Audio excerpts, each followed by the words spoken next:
Welcome to another episode of Baby Registry Breakdown.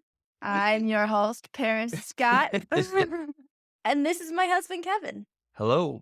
We're matching. We're talking about our top five, I think they're our top five, Mm. baby registry hacks. The first one I'm going to give is check for completion discounts. This can help determine the strategy by which you register. If this is your first time making a baby registry, the idea behind the completion discount is that you're creating this registry.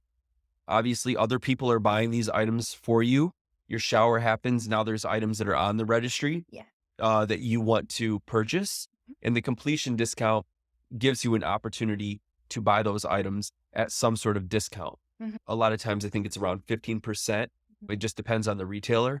They put a lot of terms and conditions around those as in terms of timeline, a certain amount of time before or after your due date. Yeah. Typically, there could be other terms that apply.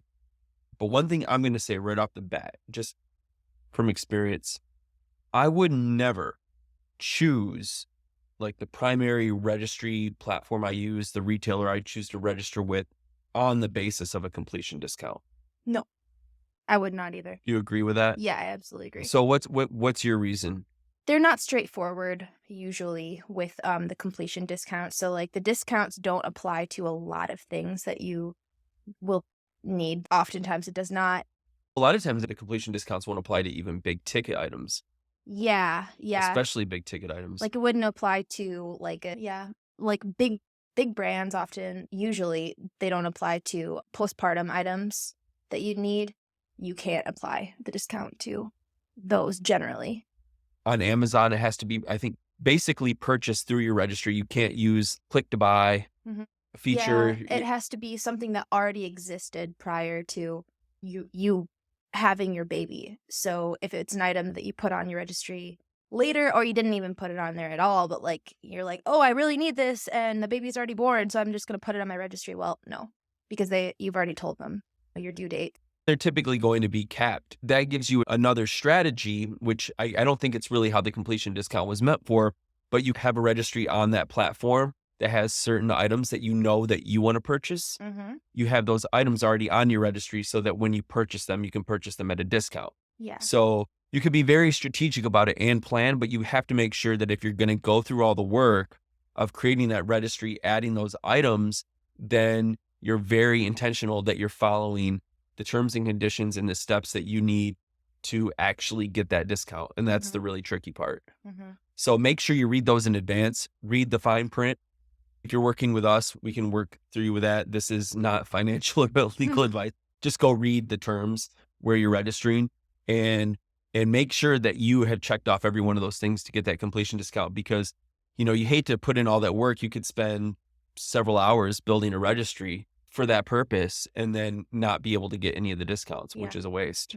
Sometimes it's just not even worth it to worry about Yeah, sometimes or it's even not worth chase it. after. And you have to be aware too, because not all retailers have that policy. Some of them, they tell you that you have a completion discount, like Amazon, it's like, Right. "Oh, look forward to, your completion discount," and it isn't until, after your baby's born and you try and use it that you find out, oh, pretty much nothing applies. We were talking about with the baby list shop. Yeah. They have a completion discount, but it's just for the baby list shop. Yeah. And then what you were saying is, yeah, that's fine, but often you'll see those items available at other retailers for less than what it would be with the completion discount applied. Yeah, or it'll be the same price as from somewhere else with the completion discount applied. So, is it worth it? I mean, Right. It's a lot of work for nothing in that. If you planned it right and you went with the right retailers, Amazon, Target probably would be the ones. Yeah. You could probably sync up some different registries into my registry. Mhm. If you were looking at more of the Pottery Barn, Kids, and some of their partners, look at what their actual completion discounts are or if they have them. But that might be a good way for, especially with big ticket items, Mhm. because with big ticket items, it's not like you're spending all this time adding these things, because it's usually just going to be 3 or 4 things. If you're trying to get completion discounts on your diaper rash cream, it could be a little bit tedious and tricky, and you might find it's not valuable. If you're getting a hefty completion discount on a crib or on a stroller, then that makes a difference. Yeah. The other thing you have to really watch for too with the completion discounts is sometimes they're one-time use. Mhm. don't forget anything when you go to make that purchase, because now that discount's not going to be available. The other thing with completion discounts in these policies, they're constantly changing. So just make sure when that you know what the terms and conditions are going in. Because if you're listening to this podcast 2 weeks from now, it could be different. Don't necessarily go by what we're saying here. Go look for yourself. That's really important to make sure you're hitting all the steps in order to get that completion discount. Well, I've got another hack. I think I've already told you about it. Go for it. Consider when your baby is born and how many months until that holiday. You might not want to register for items that they might be needing around them. Not too many, but a few, you could leave off. That actually reminds me of the holiday Christmas hack that my mom had. So sometimes you'll get clothes that are holiday themed, and you'll get them early. And you're like, oh, wow, my baby fits in these now, October, Yep. November. I don't know if they're going to fit in them at the end of December. One of the hacks we got from mom was to put them in those clothes as soon as they fit them. Take those pictures, save them, and then show them to the relative that gave them to you at holiday time. Yeah. Or better yet, a gift. It's a gift. Have Or, it printed, oh yes, we did frame that. it, Yeah, print put it, it on frame it, canvas, giant. and give it as a gift. Yeah, it's a great hack because you'll stress out. You'll be like, oh, they're not going to fit these for the holidays. Don't And they worry didn't. about it. Just take a picture, go get some other ones, give that to them as a gift, a frame photo or something. It's pretty good. You want to consider items seasonally. So basically, think of your due date. It's part of the reason we don't really recommend registering for clothes anyways. No, well, you know what? If you are going to register for clothes, register for things that are maybe 6 to 9 months and onward, or 9 to 12. Why do you say that? What's the reasoning? Because everyone's gonna get you, not everyone, Oh, but you'll get a most lot of people, newborn clothes. you will get Yeah. a few newborn clothes, and Infant. mostly 0 to 3 months. 0 to You're 3, gonna you'll be get a lot of you're gonna have 0 to 3 months coming out your ears. You're gonna have like probably enough 3 to 6 month clothes, but beyond that, you'll maybe have an outfit if you're lucky. So Yeah. I'd say if you're gonna register for something like that, register for 6 to 9 month and onward.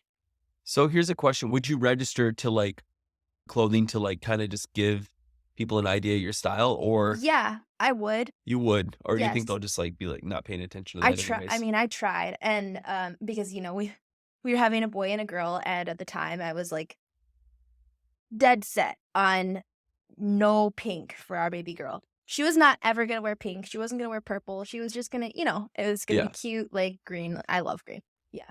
I mean, that failed miserably. No, I because she know. lives We got like a wheelbarrow full of pink clothes, Yeah. and then we put them on her, and it's just like, oh, she's so adorable. so What can we do? She looks great in pink. So what are you gonna Yeah. I couldn't. I was like, oh, do? What are we gonna do with this wheelbarrow clothes that look Yes. super cute? I guess they're gonna be wearing pink. She just she just looks so cute in pink, and so that's what she wears primarily. But at the time, I was pretty dead set on her not wearing pink, so Yeah. I wanted people to know our style. So what I did was I put, I think it was a 6 to 9 month, I think, outfits for both our baby boy and baby girl in the styles that I wanted. We didn't end up getting those, Right. but That was my point. Like you tried to do that, but it didn't work. People just get what they want to get. well, they did get the hint that there was zero pink Yeah. things. So we really did not get a lot of pink things. We're like getting away from the top 5 hacks we wrote down, but these are really good because do you want to talk about your hack that you have for not getting gender specific clothing? So my hack for getting gender neutral clothing is to keep the gender of the baby a secret. So you have to think of this in advance, and also note that this might make it so that you don't get as many clothes. You might want that, or you might not. There's no guarantee you're not going to get clothes, but if you're trying not to get a bunch of clothes Mhm. that you're not going to use, certainly if you're not trying to get clothes that are blue and pink, Mhm. then don't Don't tell tell anyone the gender until gender. after The the shower. shower. You could even reveal the gender at the shower if you wanted to, but don't tell anyone before then, because otherwise you're going to get gendered things. That's just how it is. Use this hack. Put items into categories, and this will help you stay organized. It'll also help people who maybe want to buy a certain item get through the list faster and find the thing that they want to get for you. Now, baby list is nice. It's kind of a double-edged sword. It's nice, and it's also a little bit annoying because they have preset categories Mhm. that always show up the same way. Mhm. And the nice thing about that is you don't have to make your own categories. You don't have to understand and think about these categories. They're just there. The problem is they're not necessarily the categories that we would use, and their categories always suggest what the item is in terms of like just being good for organization, especially their baby gear category Oh, yeah. is so expansive, like kind of traverses several other categories. Yeah. It needs to be, like, 3 different things. Yeah. Absolutely. Other ones, like my registry, will allow you to create your own categories, which again is a double-edged sword because we have to know what those categories should be. And if you've never done it before, that can be a bit challenging. Mhm. The nice thing is if you do know what categories to use, then you can just put those in and then fill in those items. And if you want to know what the category should be, then just go get our free baby registry Yep. basics course because it's all in there and we go by each category. It'll even help you get a start in researching the items for those categories without having to overthink it. Yep. Absolutely. You want to help your family and friends. That's a key thing when it comes to building a baby registry. You can do that with building categories. Another way you can do that is by personalizing your registry. Yes. And the nice thing about personalizing your registry is that can let them in on what they're really there to do for you. They're not just there to get you a gift. They're there to support you and support this new member of the community, your baby. Like we see it with our twins, they're a part of the community, maybe in a Mhm. bigger way than what we are Yeah. as toddlers, you Yes. know. So that's the reality. And I think personalizing your registry helps with that. When making your registry, don't, like, go about it in the way that, "Oh, I'm just putting stuff on a list," and that, you know, a list for people to buy things, like, people, and, Right. that's impersonal. If you That's a think really about good. Yeah. who's gonna be buying from your registry, if you actually think about who that is, that will help you a lot. Yeah. Consider your friends and your family, possibly your coworkers. These are people who are gonna be buying you things for your new baby. Yeah. Um, so think of them as you're adding things to your registry. That goes back to another hack that we have on here, and that's ask for advice. Mhm, When it comes to asking for advice, if you're talking about some of these things with your friends, family, and colleagues beforehand, mhm. and they're like, "Oh, you have to. This product is amazing, and it's going to help you so much, and we had such a good experience." And you're like, "Yeah, okay, that sounds good." Yeah. Then when you register for that item, they're going to be more likely to take a closer look at that because they want you to have an experience a lot like what their experience Mhm, was, and be aided by having a product that works so well for them. mhm. So asking for advice actually before you start your registry and talking to your friends who are already parents or who've gone through this recently can be really helpful too. There are some situations where people will give you advice, about, "Oh, you must register for this thing, Right. because our child had this ailment." Oh, Um, okay, sure. and then people are like, "Oh, no, I definitely need to get that."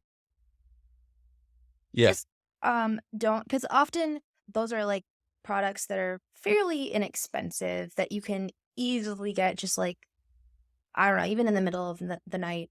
Well, or the opposite. The place I see the biggest disconnect Yeah. between parents communicating to each other is sleep. Yeah, sleep. Like some babies sleep really well, some babies don't sleep well, and especially parents who have only had one baby. Uh-huh.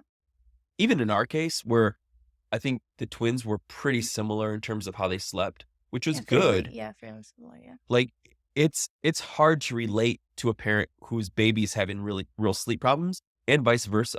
If you're getting a recommendation on a snoo, on maybe some sort of like specific sleep training program, Mhm, I would definitely take that with a grain of salt and think about that because you may have a completely different experience with how your baby sleeps versus what they had. mhm. Yeah. I mean, every baby really is different. Just like every person is different, every Yeah. baby is gonna be different. So you wanna find out how your baby remember the things that people are Right. telling. If you run into that issue. Yeah, but don't run to your registry Right. unless it's a book or something like that, then maybe, check out the If book. it's Some people babies have gas. That doesn't mean that your baby will, that doesn't mean that your baby won't. But it's not something to like count on. They could, they might not. Yeah. Um, I wouldn't go all in on a bunch of free to baby Windies. You would much rather have something like diaper rash cream than a bunch of Windies sitting there. If Yeah. somebody's gonna choose something like that, then you want them to choose the thing like Right. Way more practical. And I don't know if this is a hack as much, but I think it's something that people don't pay attention to, mhm. especially when it comes to those personal kind care items, is that if you have, FSA, HSA, flex spending Yes. accounts, maybe you have a hard time using it from year to year, or, I don't know, maybe in a year that you have a baby, you know that you're going to use it. I don't know. Yeah. But either way, s- you can buy those items pre-tax, whereas someone buying it off your registry, that you can't use those funds for gifts. No. So the only way to get that pre-tax is to purchase it yourself. Mhm. So that's something to think about. Again, this is not financial or legal advice. Look into what the terms of your own, you know, flexible spending accounts. If there's an item that you want to take off the list, it might fall into one of those categories, and you can go and check and see which ones are FSA or HSA eligible. Well, that said, also, often, postpartum care items, some of them at least, are covered Yeah. in there. So check on those. Again, please don't put them on your registry. People don't want to get you like disposable underwear or breast pads. Yeah. So one of the biggest registry hacks, though, I would say, like hands down, Uh-huh. is especially if you're registering from baby list, is to do the bottle box. Oh, yes. That's a huge hack because Yeah. don't so many first time parents, they overbuy bottles. We did that. Yeah. You think, oh, this bottle is the best. Everyone's talking You about do it, so much research and on then it. they don't like it, Yeah. and it's Because it's like, not oh, up to you. You just can't even know. Your baby chooses. and you can't do anything with used bottles. Our recommendation is get the bottle box, see what they like. Yeah. The nipples, they're all going to be different. The flow rates on those nipples, even if they're like in the same category, 0, 1, 2, Mhm. they're going to be different. The anti-colic systems are going to be different. How they clean are going to be different. And then between you and your baby, you're going to find the one that you like the most. Mhm. You can still use maybe a couple of those like we did. Like we were like, we don't mind these 2 or 3 Yeah. bottles. And then when you go to buy your 8-ounce bottles, which you'll be doing not too long from then because they're going to outgrow that 4-ounce. I think only in about like a month or It's not so. long. Like maybe 2 months Right. ish. Then buy the 8-ounce bottle Then go that you all like. in. And you can use your 8-ounce bottles earlier too if you just really like a bottle. Yeah, they're going to come with a faster flow rate, Uh-huh. but you could buy the nipple in a slower flow rate and just keep using it. And the nipple's going Yeah. to be cheaper than the bottle. You can Although or you can bottles are switch out relatively the inexpensive. yeah. You could switch out the nipple too Just from the other bottle switch it out. if you Yeah. wanted. Yeah. Oh, and put the 4-ounce in an 8. Mhm. So bottle box is a good way to go. Otherwise, just go get a few different bottles and then just leave Yeah. bottles off the registry. I mean, honestly, it's cheaper to just get the bottle box because it's like or something like that. It's And how many bottles? 5 of the top brand bottles Yeah. in the US at least. It's the most popular bottles, 5 of them. Right. And they do update them. They're not the same ones that were the top bottles when we had our babies 2 years ago. Make sure to check us out again next week. If you are starting your baby registry, go and sign up for our baby registry basics course. Putting your email, and then we'll go ahead and email you the first lesson right away. It is such a good resource to have. So definitely go get that. Thanks so much for watching. Take care.